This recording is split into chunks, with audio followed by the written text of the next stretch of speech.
Hi, fans of high quality entertainment. So I think I'm going to title this video, Do You Ever Do This When Listening to Music? And so I'm going to leave that. It's just a, a kind of a short little question for my viewers. And I just wanted to talk about other things and then have that at the end. And here we go. Today, I went out and I went to kind of like I guess it's like a pawn shop. It's called Chumley's in Belleville. And like Glenn Kellaway's been saying lately, they don't have the selection they used to. And the other thing I'm noticing is, I wanted to buy a Joe Walsh CD today, almost any of his albums. And I went to a couple of the record stores. And even at Chumley's, there's no Joe Walsh CDs. I used to see them all the time. And there's another new CD from the recent CD exchange I'm doing with Glenn Kellaway. And I figured it would be in one of the two CD stores. Nothing. And if I order it from Amazon, it's going to take like a month to receive it. So I don't know. It's just kind of frustrating.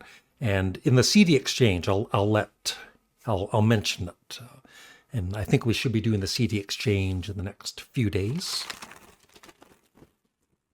And the CDs that Glenn gave me, in case you don't know, include Charles Mingus,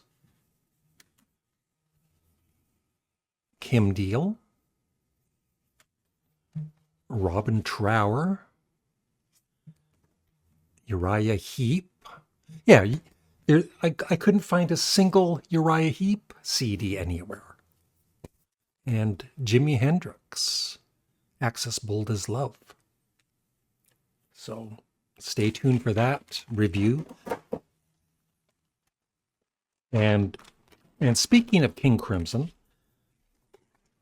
I was gonna buy. I haven't bought any new rock magazines for a few weeks, and so I was planning to get maybe two today.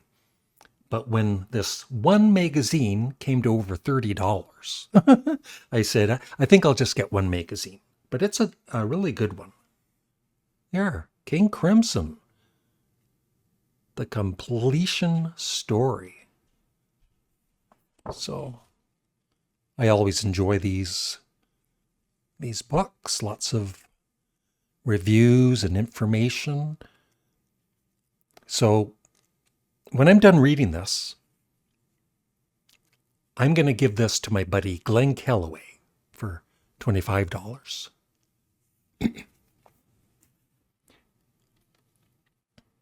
And there's something else coming up about King Crimson in a second.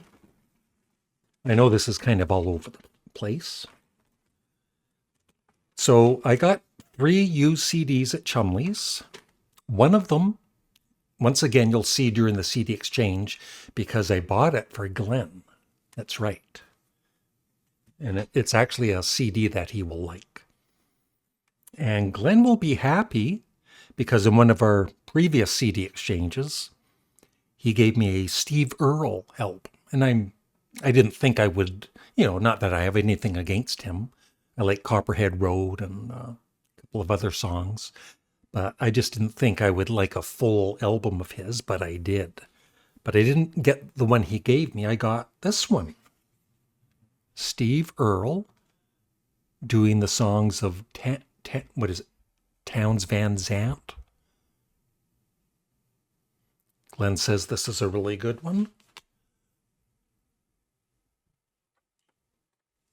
And then this one I've never seen before. I did have a box set of this band's studio albums, but it was almost... I should have just got like a greatest hits instead. Not that the albums are bad, but I just never played them. But this is something I will definitely play more. The Cars. Just What I Needed anthology.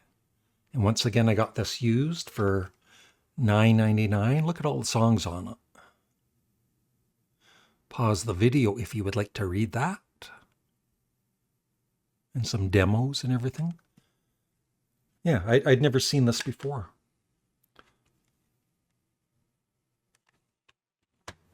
Who knew?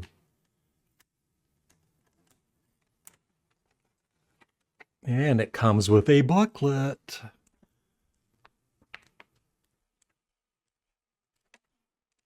Yeah, nice booklet. Not bad for $10.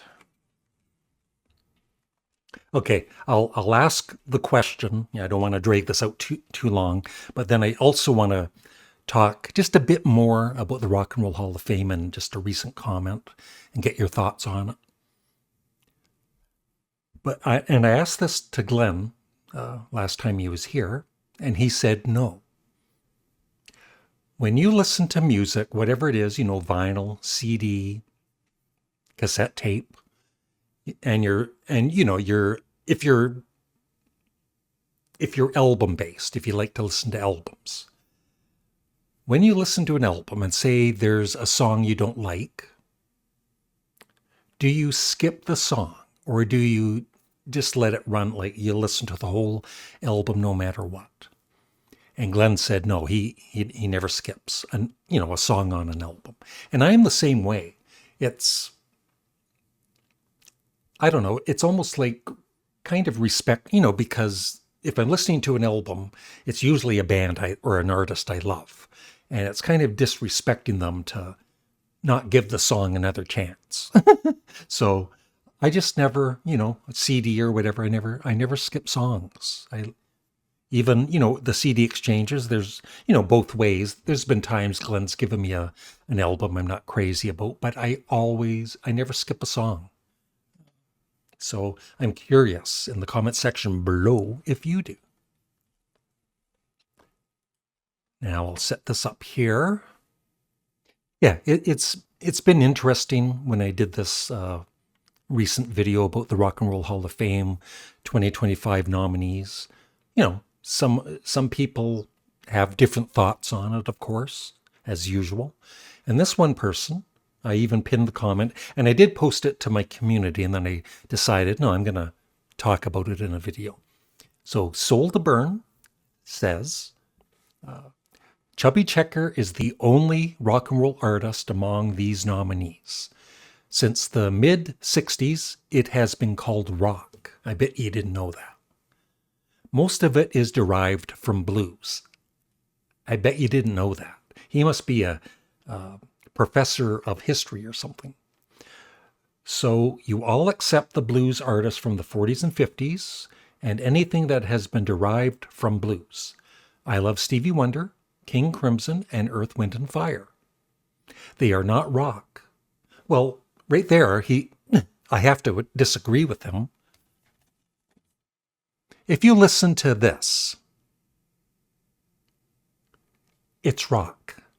Yes, it's got, it's prog or whatever, but prog is prog rock or art rock or whatever you want to call it. It's still rock music.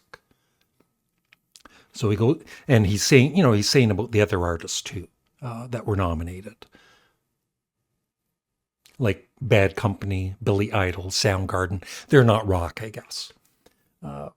They're not rock, but my guess is that most who are complaining here would accept those artists. Mariah Carey is not my thing, but she certainly has had a long and successful career. Good for her. And if, I guess that's Rolling Stone, and her fans want her to have this honor, then I say go for it. She is better than Joan Jett, which I don't know about that, because I'm more of a Joan Jett fan than Mariah Carey, especially for, the Rock and Roll Hall of Fame. So all the whining about pop stars and rappers is nonsense. Yeah, we got to stop whining. So I replied, it's not nonsense. Rap artists shouldn't be in the Rock and Roll Hall of Fame, and rock artists shouldn't be in the Rap Hall of Fame. To say bands like Bad Company, Billy Idol, and Soundgarden are not rock and roll artists is beyond silly. And then somebody else commented, Lloyd Boone, World of Music 2. I suggest that Neil Sedaka also be inducted into the Hall of Fame. He had a dozen hits in the 1950s and early 60s, and his career continued into the 1980s with charting albums, singles. Yeah, like Bad, Bad, Blood, Blood. Love that song. He was as influential as any other pop artist of his era. And no, rap does not belong in the Rock and Roll Hall of Fame. Let them have their own Hall of Fame like the country artists do. Yeah.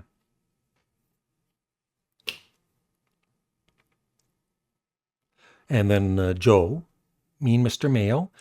Joan Jett exudes rock and roll. Yeah. She lives it, breathes it. You look under the term rock and roll, and it's Joan Jett's pitch. I didn't know that. I thought it was a picture of me. And then, I just replied to the other comment. Neil Sedaka should have been in the Hall years ago. Yeah. I thought he was actually in the Rock and Roll Hall of Fame. So, yeah, everybody's got their opinions. And, who's right, who's wrong? I'm right. They're wrong. That's the way I look at it. But it's fun to kind of. It's not always fun, but sometimes it's fun to discuss things like the Rock and Roll Hall of Fame. And there are quite a few interesting comments here. Some, you don't really agree with. Yeah, I can't believe that Bad Company's not in yet. Boston, Kansas, and Styx not being inducted is insane.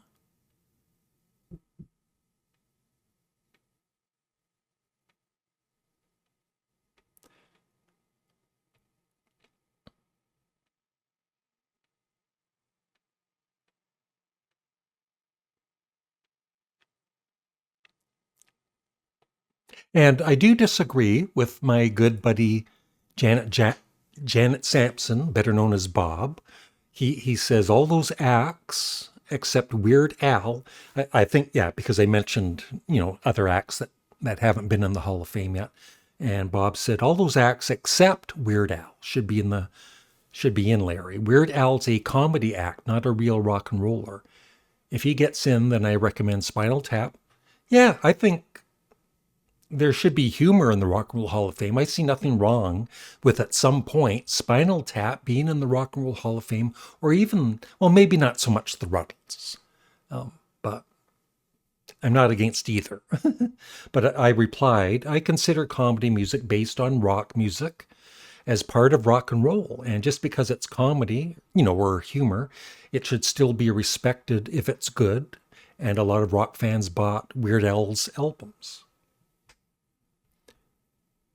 And then, you get into like the Monkees, right? Who I believe should be in the Rock and Roll Hall of Fame. James Wilson. I consider Spinal Tap to be more like the Monkees, a real group who performed in the visual medium, like how the Monkees adapted the Beatles' sound and style with their own songs and TV show. Spinal Tap did the same with their album and movie, but with hard rock and heavy metal artists. Spinal Tap are much closer in concept to the Monkees than Weird Al. Okay. So, I don't know. It's just, if we could just start the Rock and Roll Hall of Fame over again and just include rock and roll artists. But there's always going to be, issues no matter what. So it's fun to talk about. So that's it. Thanks for watching. I think I'm looking forward to your comments below. Bye.